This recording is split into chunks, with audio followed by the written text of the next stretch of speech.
Hey, come on. Come on. Test, test, test. Happy Halloween. Ah!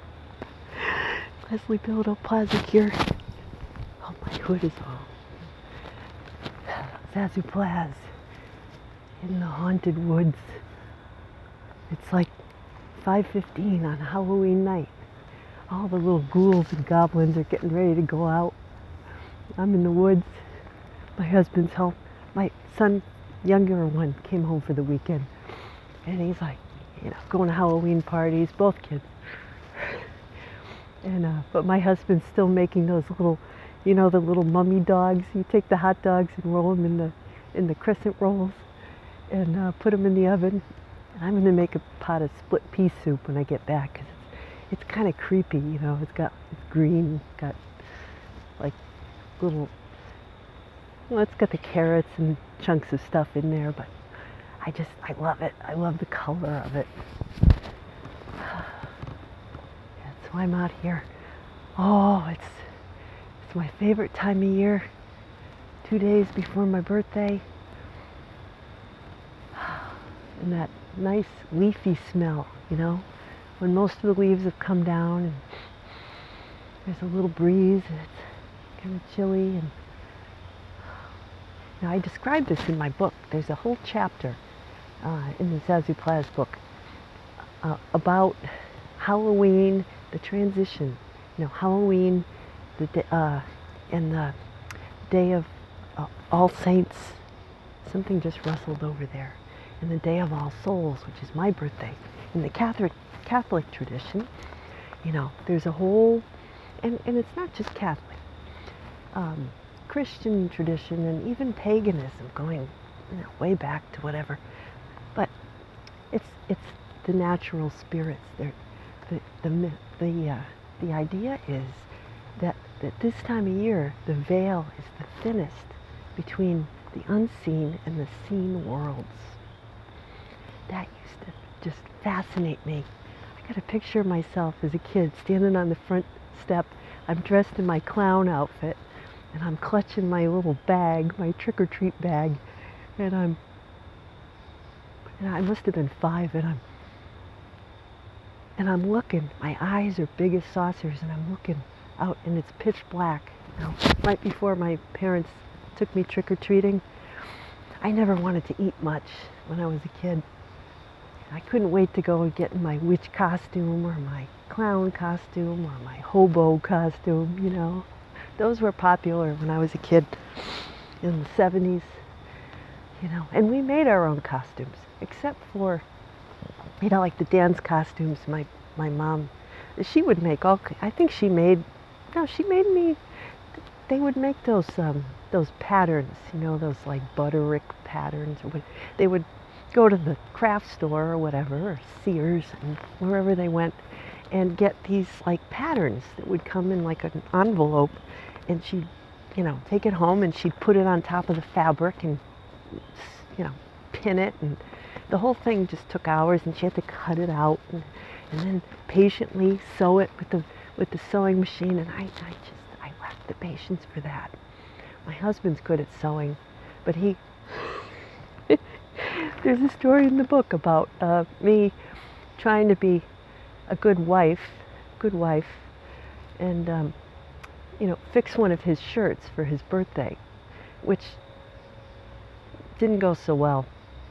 And then he had to end up redoing it anyway, because my husband, he's a Pisces, and he's a 9 in numerology, and 9s are all about like doing for others, all the time, almost to the exclusion of their own needs. So there's a lot of water going around now in the astrology. Scorpio, Pisces, and I lack that particular gene. I'm much better. I just want to spend my time learning and discovering cool new things, I'll get out here and it kind of resets me. It's kind of the refresh button. And then I can go back and be civil to people. But, so, anyway, so the, before I go any further, so the theme scriptural theme today was love God and love your neighbor as yourself, the two big commandments. And that's something that I think I misunderstood until I got to be about this age, which is going to change in a couple days. But,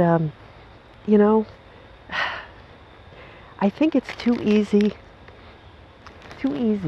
for me. I'll speak for myself. I can't speak for all women. Too easy for me, when I was working and the kids were young and I was trying to do everything. It was easy for me to forget about my own needs. Not physical needs so much as, time that I'm going to spend this week. Time to assess where I want to go in life and what I want to do and how's this working and how's that working. For a while there, you're on this treadmill of just pleasing others, and loving your neighbor as yourself. It doesn't mean to give your neighbor the gift that you would want, which my mother-in-law has done on occasion. But now she gives me like TJ Maxx gift cards, and I had one from 2 years ago because I haven't been going in the stores last year. I didn't even go in the store. So I had all these like Dunkin' Donuts and, TJ Maxx coupons. So I treated my husband to a hot chocolate, and then we went and used up my coupons buying myself some clothes, and he kind of hovers. Shopping with the hubby is very different from shopping alone. Shopping alone, I'm I have this approach. Oh, look at that! Look at that! Look at that! Oh, look at that! And before you know it, I got a big pile of stuff, and it's 2 hours later, and I'm like, anyway. So he kind of keeps me under control, very loosely. Overindulge. It keeps me from overindulging. Whereas, he could probably go overboard in like a guy store, electronics store or somewhere like that. But he does all his stuff online, and then he does go to the grocery store, and but he's very sensible. But sometimes he'll go overboard and get too many snacks. Hi there. That's for you. He'll get too many snacks, and I'll see, like the Halloween candy. Oh, it's a great deal. I gotta get a couple extra bags. Wink, wink. And then I'm like, I would buy one bag. But he did get me some Three Musketeers, which leads me to my show and tell for today. And so these are two funny stories, but just a couple funny stories. I am, of course, humorist. So, last week, I planned my grocery shopping. The little bus of Sprouts comes, the little driver drops off my groceries every Saturday morning. And you know how sometimes you're shopping online and you see a bag of kale, and I'm like, oh, I want to make sweet potato lentil stew. I'll get a little bag of kale. Well, when it comes, I didn't look at the ounces, right? Because I've been wearing my glasses lately to give my eyes a break because I've been staring at screens too much. And long story, but I'm getting away from the contact lenses.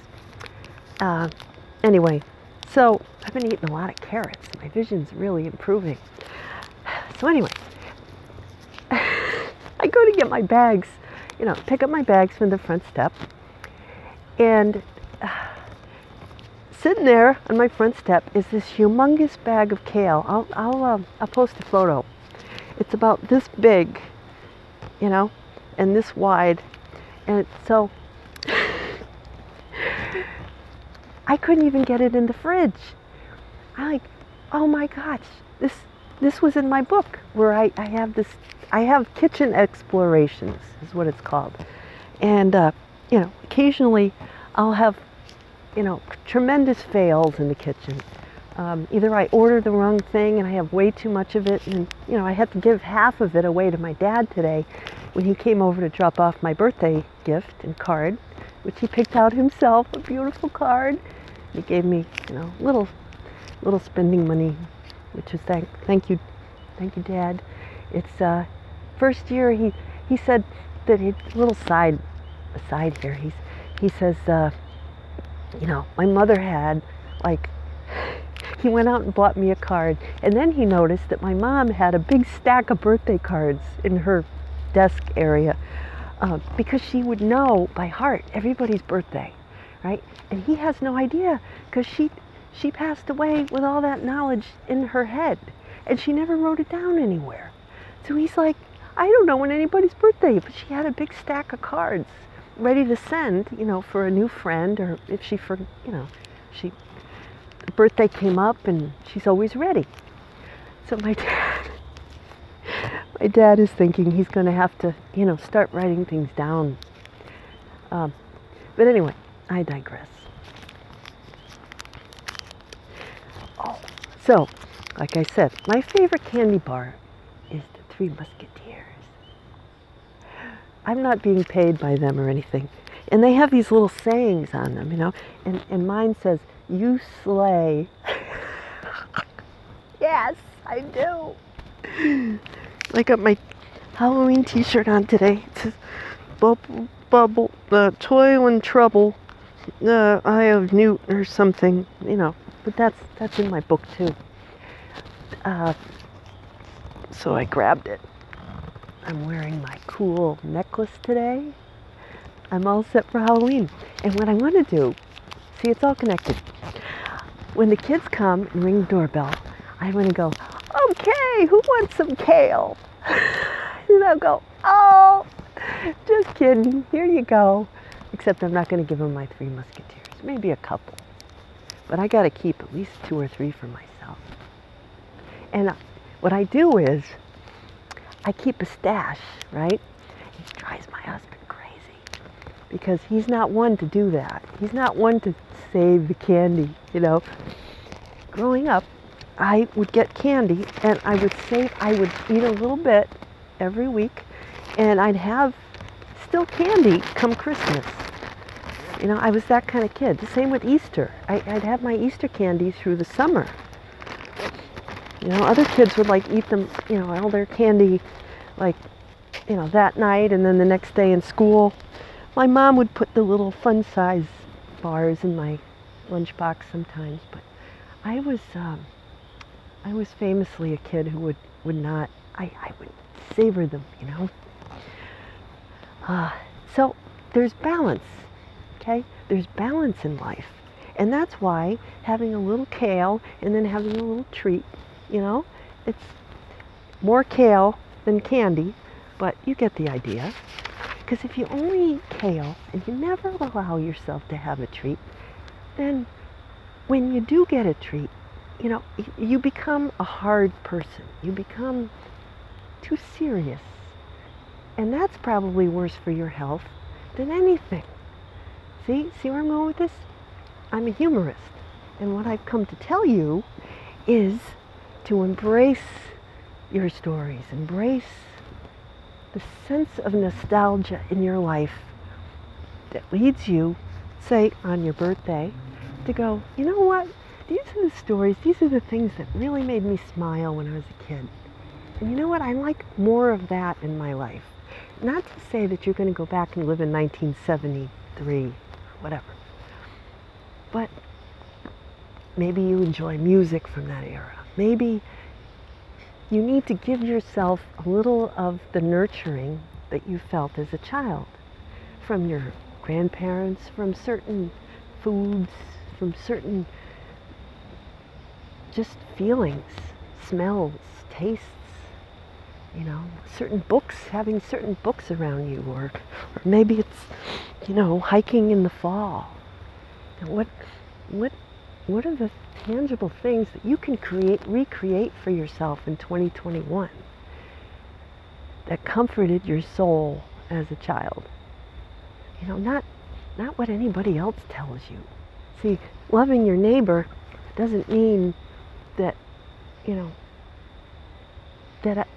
like they ask these people, right, who live to 100 plus, and every single, they say, how did you live so long? My grandmother was 102, all right? And maybe part of what made her live so long was she had selective hearing. She could turn her hearing aid down,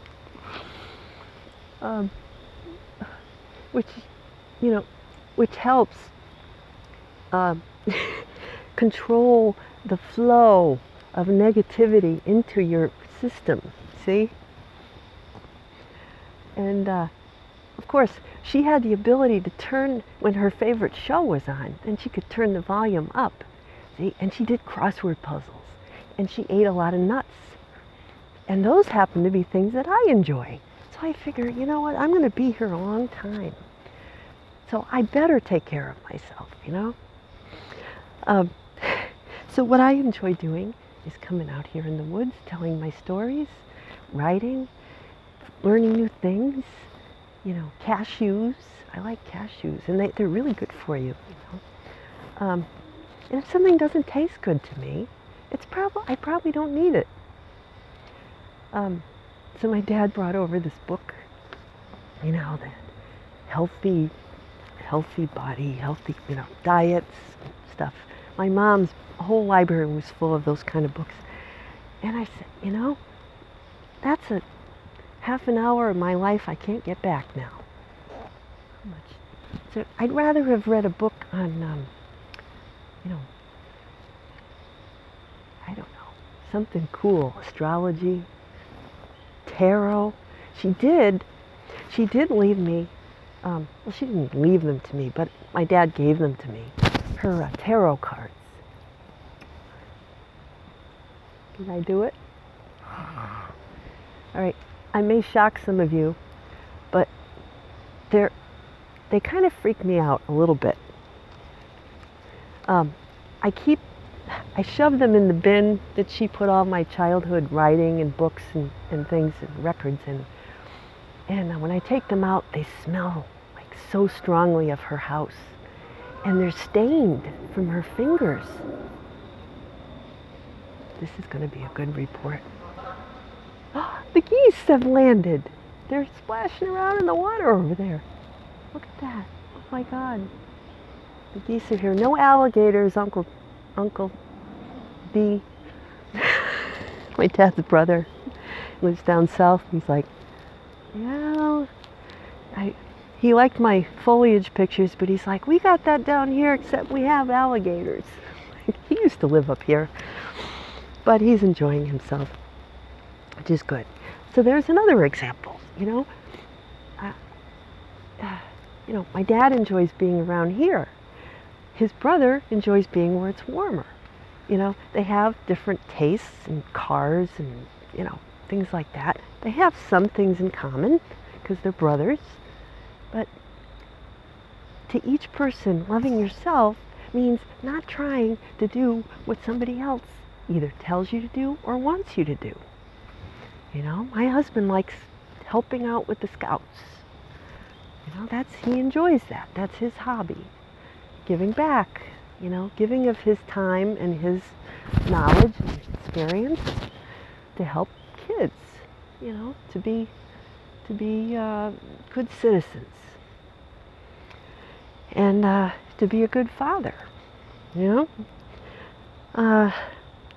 To become, I think, and when you're married too, this is very important, I'm finding. If you start doing what's best for you, you know, leave your spouse alone, right? Be your best self. And then what happens is they notice. They're like, oh, gee, you know, and I'm the first to admit, sometimes I feel like my husband doesn't, or my kids and my family don't appreciate me. See? And that was when I was trying to please everyone. But now, I don't call it selfish. I call it doing what I need to be my best. And I know this sounds cliched. Everybody says this, right? But if you honor the divine within yourself, in human form and really figure out, what makes you shine, what makes you light up. And it's not going to be, you know, I was explaining my love of OneNote, Microsoft OneNote, where I can clip all my crazy ideas. And my dad's just like, he'd rather talk about music. He'd rather talk about his band and how they're practicing Led Zeppelin songs for their holiday concert. He'd rather talk about that. My eyes glaze over a little, I have to admit. I like listening to music, but sitting for hours playing the clarinet, that he couldn't make me do that. I was awful. I was terrible. I went, and I couldn't. Felt weird in my mouth. Like I couldn't keep the reed, consistently wet enough to make the sound. I was much better at the keyboard because it's something. I was already a good typist, and I was quick, but sometimes too quick, and I would miss notes and things, but I would just keep going. So, I teach it in like that, but I took from her long enough, 7 years, and then I moved on to the banjo. Well, I kind of did the banjo simultaneously with the organ for a while, and that is something I'd like to get back to, because my husband, he never had lessons as a kid. He doesn't care about music. My son and I, my youngest son, he plays several guitars, the tuba. He wants to go out for the marching band, at school. He's not into the football, but he wants to be in the band. He needs that. I need culture in my life, I need vigorous activity and culture and new things, new people, new experiences, right? So, marriage is tricky sometimes because, if you don't have your freedom, it can be awfully stifling. And I am a person who doesn't like to march to the beat of any societal norms or drums. So, yeah. So, yeah, this whole thing makes me think about that commercial that a few years ago, that Discover commercial, where the lady, she calls up about her credit card, and it's like her on the other end, only like dressed in business clothes, and she's sitting on the couch, in her comfy sweats or whatever, and the lady knows all her little secrets and her spending habits, because she's working at the credit card company. So, but it's her, and she talks like the other lady, like in a way that the lady at home can really relate to, because it's the same person, right? See that? So that's kind of how you have to do it. Like, talk to yourself as if you were, on the other end of the phone with yourself. Like, I know you, I know you bought all those, what did I buy? I don't know. Did you really need that other pair of Skechers that you just bought? Or, yeah, something like that. Yeah, well, it's funny.